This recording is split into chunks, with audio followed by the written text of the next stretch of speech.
Ďakujem, že ste si našli v tomto nabitom programe čas, pretože chcel by som vám ukázať, ako rádovo v minútach viete prepojiť dve aplikácie a zdieľať medzi nimi nielen vaše komponenty, ale v zásade hociaký kód, ale aj súbory. Vítam vás teda na prezentácii Model Federation a možno ako si že všimnete, som trošku nervóznejší, keďže je to moje poprvé, tak keby náhodou som možno, že znel trochu monotónne alebo robil nejaké neprirodzené pohyby, tak introvert vo mne sa ma snaží skopať dole z pódia. Na začiatok by som sa predstavil. Moje meno je Milan Holeš a pracujem vo firme Asset na pozícii software inžinier a manažer. To znamená, že popri programovaní mám na starosti aj menší frontendový tím.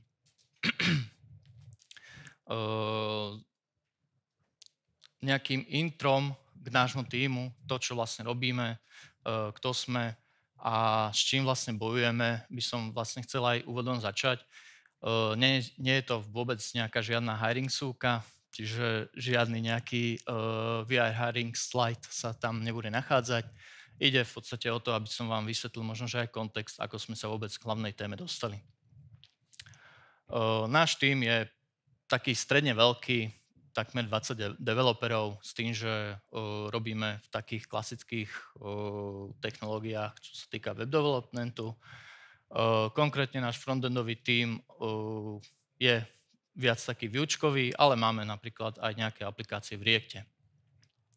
V našom portfóliu sa nachádza viac ako 10 webov, s tým, že sú to rôzne public weby od hlavnej stránky assetu až po rôzne e-shopy alebo nejaké menšie, jednoduchšie blogové portály. To, kde sme sa ešte dávnejšie nachádzali, či už to bolo nejakými neskúsenosťami alebo v podstate kvôli časovým nejakým dôvodom, bola monolitická aplikácia, ktorá je v podstate trošku jednoduchá, ale skrýva v sebe veľa nevýhod, ktoré sa postupom času, ako prichádzali rôzne feature a change requesty pre jednotlivé weby, začali ukazovať. A jednoducho ten development nebol až taký priamočarý, ako bol na začiatku. A tých nevýhod bolo veľmi veľa. Od onboardingu, ktorý čo nám v podstate na začiatku trval možno, že pár dní, nám začínal trvať, predložil na týždne. Ďalej nemali sme nejakú tú, neexistovala vôbec nejaká hranica medzi frontendom a backendom, keďže všetko v podstate boli nejaké backendové PHP-čkové šablóny a nevedeli sme kvôli tomu používať nejaký modernejší aj tooling, modernejšie knižnice napríklad. Zdieľanie kódu medzi takými monolitickými aplikáciami bolo tiež veľmi zložité. Veľakrát jediná možnosť bola jednoducho copy-paste, takže keď už developer do nejakej 5. aplikácie pastoval nejaký kód, tak veľmi dúfal, že neobsahuje nejakú chybu alebo nebude musieť ho ešte prepisovať. Preto sme sa rozhodli túto aplikáciu rozbiť a v zásade použili sme nejaké kroky, ktoré nám dávali najviac zmysel. Počas tohto rozbitia monolitu vzniklo viacero aplikácií, či už od samostatného administračného systému po API, ktorú sme potom postupom čase rozbíjali na drobnejšie microservisy, ale hlavne na frontende sme začali vytvárať samostatné npm package, či už pre nejaký samostatný komponent, zbierku komponentov, alebo postupne pre celý design systém nejakého konkrétneho webu. V tom stave, v rámci tohto stavu, akom sa nachádzame, tak výhody zďaleka predčili nevýhody. Zdieľanie kódu sme mali nielen zdieľanie kódu, ale aj rôzne logiky, alebo aj v podstate nejaké servisy sme v týmto vedeli vyriešiť. Otvorili sa nám nové možnosti, napríklad v rámci testovania. Ale čomu sme sa najviac potešili je konečne to oddelenie frontendu od backendu, kedy sme jednoducho mohli začať používať moderné veci, moderný tooling. A s tým, že ako nám rástli jednotlivé package a jednotlivé weby, tak začali sa ukazovať aj nové výzvy. Napríklad udržiavanie nejakej verzie naprieč rôznymi webmi, keď napríklad bol taký use case, že potrebovali sme mať niektorý z packageov ideálne čo najaktuálnejší, tak celý ten proces aktualizovania verzie naprieč jednotlivými webmi, redeploy celej aplikácie bol jednoducho zdĺhavý a pre toho developera taký neúplne že zaujímavý a jednoducho to ľudí nebavilo. Ďalej vznikol nám aj problém, keď sme mali nejakú novú aplikáciu, ktorá bola spravená napríklad v nejakej inej knižnici, alebo nám nesedeli napríklad verzie knižnic, tak jednoducho tam nebola zaručená tá kompatibilita. Našťastie aj v rámci frontendu existujú rôzne riešenia a jedno z riešení, čo sa ukazovalo, boli microfrontends. Či už microfrontends alebo microservices sú téma, ktorú developeri vnímajú rozporuplne. Niektorí sa nad tým pousmejú, iných to fascinuje. Ale v zásade celá tá idea pri microfrontends je úplne taká istá ako pri microservices, čiže samostatne deployovateľné časti stránky, ideálne izolované, aby navzájom sa nejak neovplyvňovali a mala by tam byť zaručená určitá technologická nezávislosť. Ja som sa dostal mne sa do povedomia microfrontends dostali práve vďaka tomuto videu, kde páni zo Zalanda rozprávajú o ich projekte Mosaic, ktorý predstavuje akýsi set nástrojov na tvorbu práve microfrontends. Tento projekt síce vyzerá, že asi dožíva, alebo už dožil, ale idea a také intro k microfrontends určite toto video stojí za pozretie. Čo sa týka nejakých prerekvizít a tej idei, tak dosť tam je paralel práve s tými microservices, o tom, či a ako napríklad microfrontends implementovať, tak autor knihy o microfrontends vytvoril aj tzv. Decision framework, ktorý vám tieto otázky môže pomôcť odpovedať. Nástrojov, ako vytvárať microfrontends, takisto existuje niekoľko. V podstate záleží od toho, že či chceme riešiť orchestráciu jednotlivých microfrontends na frontende alebo napríklad na serveri. Pred releasenutím Webpacku 5 sa začali vynárať na sociálnych sieťach informácie, že práve táto nová verzia ponúkne nejaký nový spôsob, ako tvoriť microfrontends. Preto očakávania boli celkom vysoké. A to, s čím nejaké 2-3 roky dozadu tento release prišiel, bol práve Module Federation. Poďme sa pozrieť na to, čo je, alebo respektíve čo Module Federation nie je a nerieši. Module Federation je koncept, ktorý je v rámci Webpacku implementovaný ako core plugin. To znamená, že nepotrebujete žiadny nejaký ďalší balíček doinštalovávať. Pokiaľ používate Webpack, máte to všetko natívne priamo už k dispozícii na použitie. Je veľmi jednoduchý na konfiguráciu, rádovo v minútach viete rozbiehať nejaké funkčné riešenie a je to v zásade nejaký nástroj, ktorý slúži na zdieľanie hociakých súborov, čiže nielen JavaScriptových, hociakých súborov, ktoré vie Webpack spracovať. Popri tom nezdieľa len tieto súbory, ale takisto aj závislosti, ktoré napríklad niektorá z vašich komponentov alebo takto má. Ešte čo by som spomenul, Webpack aktuálne už nie je iba exkluzivita Webpacku. Module Federation nie je už iba exkluzivita Webpacku, A čo bol pre nás asi taký najväčší deal breaker. Ku konfigurácii sa ešte dostanem, ale najskôr by som iba povedal, že ako Model Federation funguje na pozadí a povieme si niečo k terminológii. Máme dve aplikácie a jednu aplikáciu, v rámci ktorej chceme zdieľať súbory. Tá sa volá Remote aplikácia, niekedy nazývaná aj Microfrontend. Aplikáciu druhú, ktorá chce tieto zdieľané súbory importovať, ktorá sa volá Host aplikácia, niekedy nazývaná aj Upshell.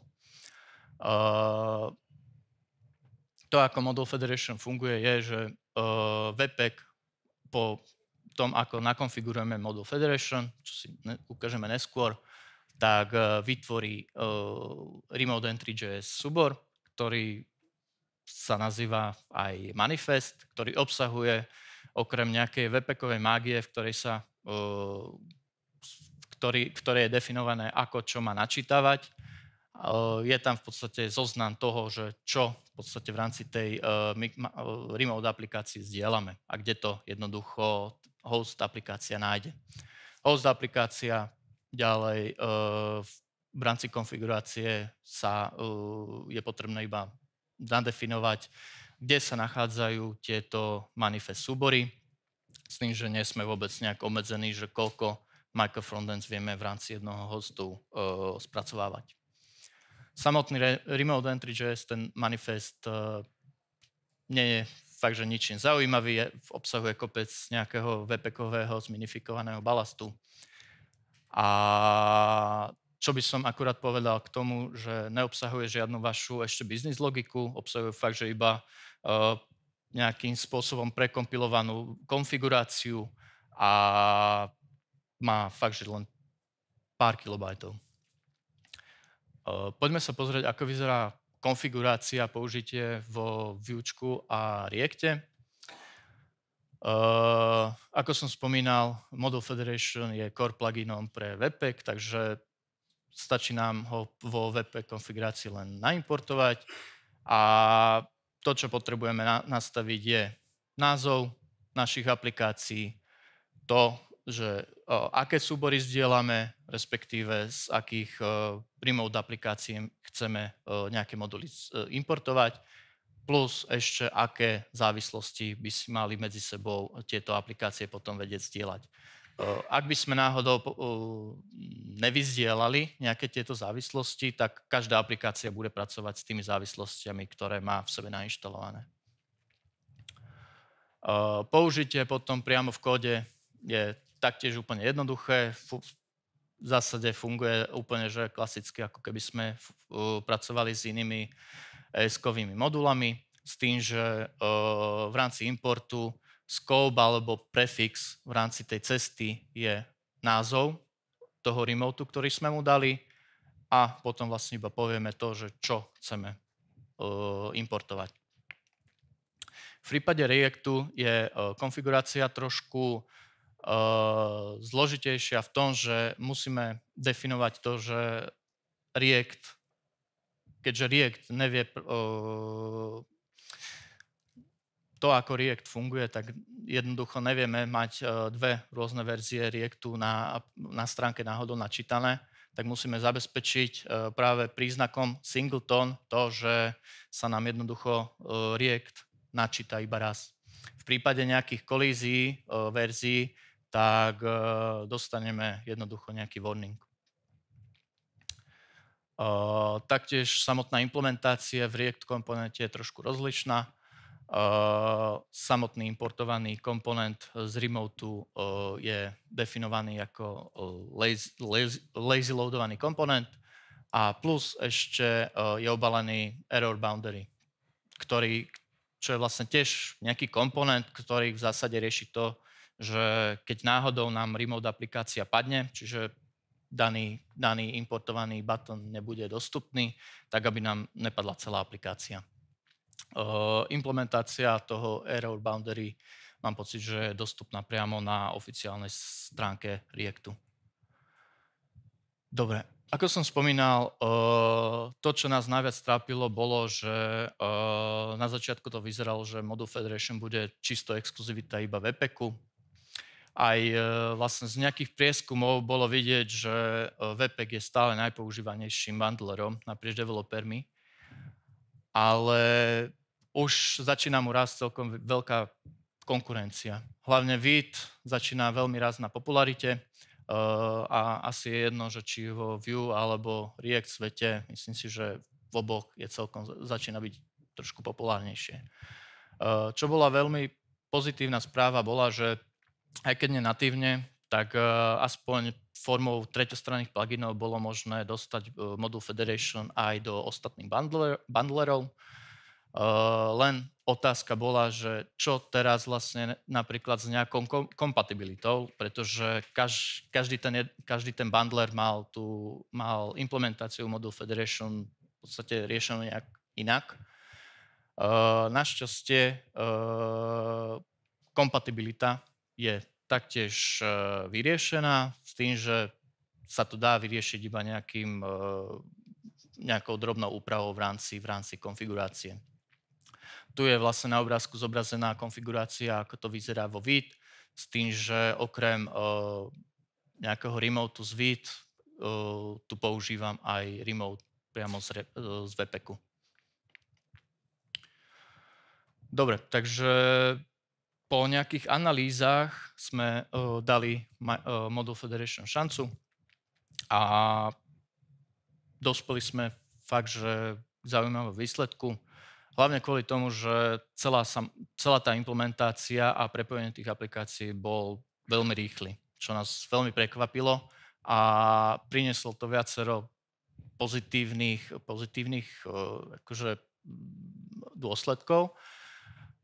Náš use case bol taký, že máme nejakú design systém Libku, ktorá bola pôvodne inštalovaná ako npm package do rôznych aplikácií.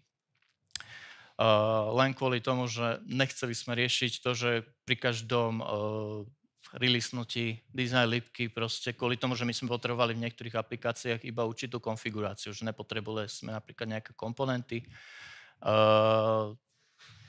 Takže sme nechceli jednoducho kombinovať napríklad závislosti z tejto design Libky s nejakou inou aplikáciou.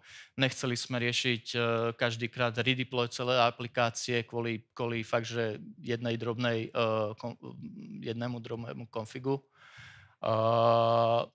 A vďaka práve Module Federation sa nám podarilo to, že vieme dostať tento súbor do viacerých aplikácií bez toho, že aby sme museli redeployovať každú jednu z nich a v podstate zmeny máme vždy dostupné tie najaktuálnejšie. To, ako to vlastne na pozadí celé fungovalo, bolo, že kým na webe sa vôbec nejak nespracovával alebo nezobrazoval tento kód z remote appky, tak v zásade si asi nikto ani nič nevšimol.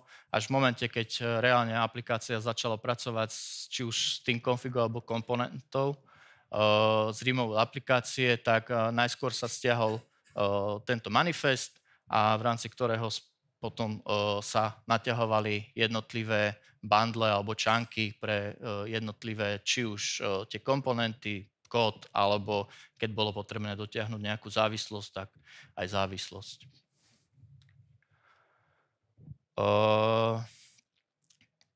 S tým, že každé nové riešenia prinášajú aj nové výzvy, tak aj Module Federation nebolo výnimkou.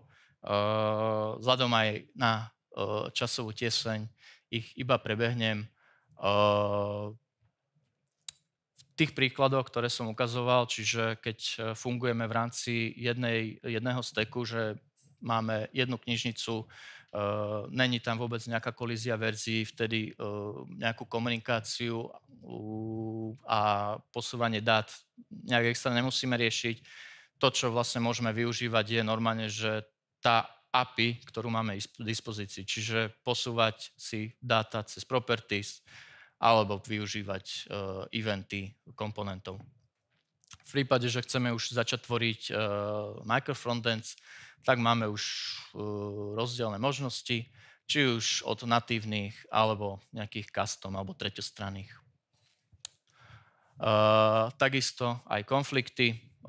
V prípade, že sme v tom istom stacku a s tými istými lípkami, nenastane nejaký problém, že by nám či už napríklad CSS alebo niečo sa malo prepisovať. V prípade, že potrebujeme docieliť nejakú formu izolácie, asi najvhodnejšie a najjednoduchšie je využiť web komponenty. Bezpečnosť, to sa dá docieliť práve týmito tromi skratkami, čiže VPN, CORS a CSP, ktorými vieme dosiahnuť to, že vieme určiť, kto, čo a kde môže načítavať, lebo nie vždy budeme možno, že chcieť, aby kód z našej remote aplikácie mohol hocikto využívať. TypeScript je taktiež celkom nevďačná téma, čo sa týka Module Federation. Hlavne záleží od toho setupu a ako vlastne fungujete vy. Pokiaľ fungujete v rámci nejakého monorepa, tak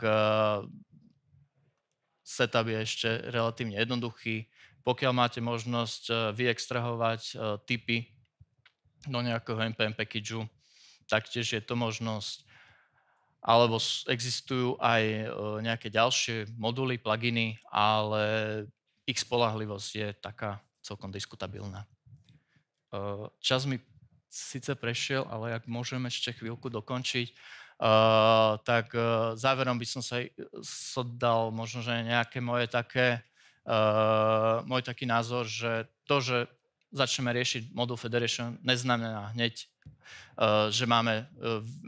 že riešime microfrontends kvôli tomu, že Module Federation v základe nám nerieši veci ako izolovanie. Nie sme vôbec tak flexibilní kvôli tomu, že musíme tam riešiť vo vlastnej režii tie konflikty. Takisto rôzne breaking changes nám vedia jednoducho tie host aplikácie rozbiť. To jediné, s čím nám vie automaticky by default Module Federation pomôcť, je samostatný deployment a jednoducho zdieľanie nejakých súborov medzi aplikáciami.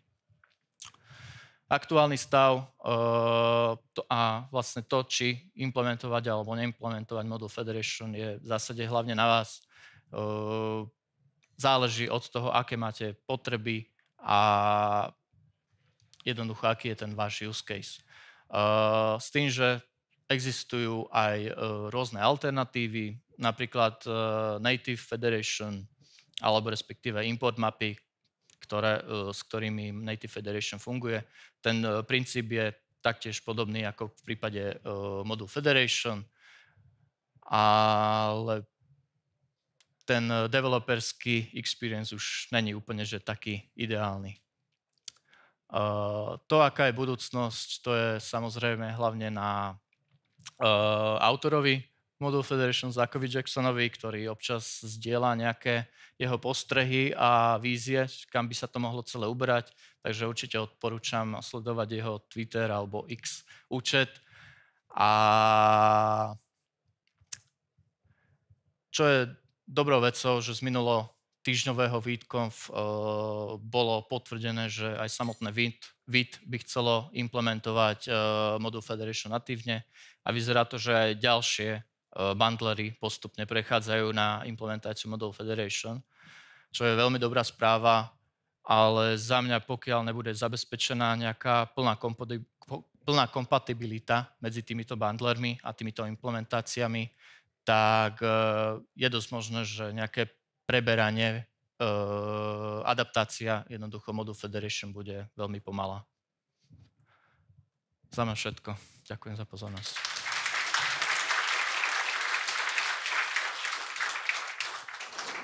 Milane, děkujem moc. Je vidět, že téma mezi publikem velmi zarezonovalo, protože máš na slajdu spoustu otázek. Bohužel nestihneme všechny, já vyberu 3 z nich, ty, který mají nejvíc hlasů. Tak, jednoznačně vede otázka ohledně verzování. Řešíte verzování remote modulů a pokud ano, jak? Neriešime. Záleží. Záleží, ano.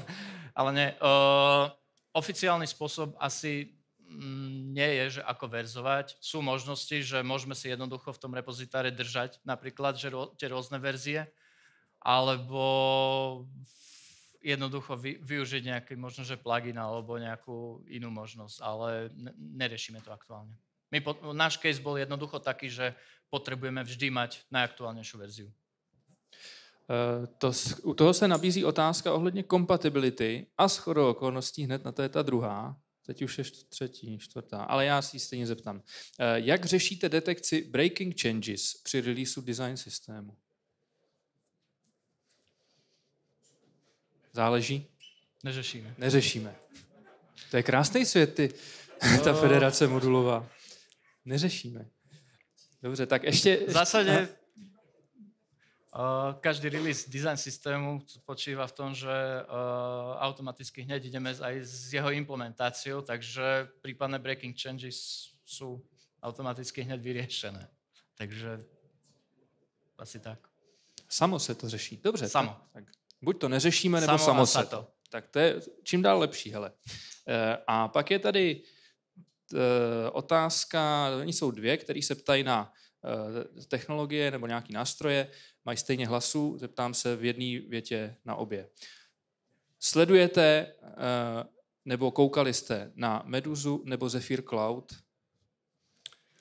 Meduzu aj som skúšal, je to v podstate tool na nejaké sledovanie Module Federation aplikácií, ak sa nemýlim. Úprimne sa mi nejak ani nepodarila rozbehať, že mali nejakú aj Docker akože inštanciu na to pripravenú, ale vyzeral to trošku zabagovane, takže neviem, že či bol problém na ich asi neřeší ty bugy. Takže neřešíme.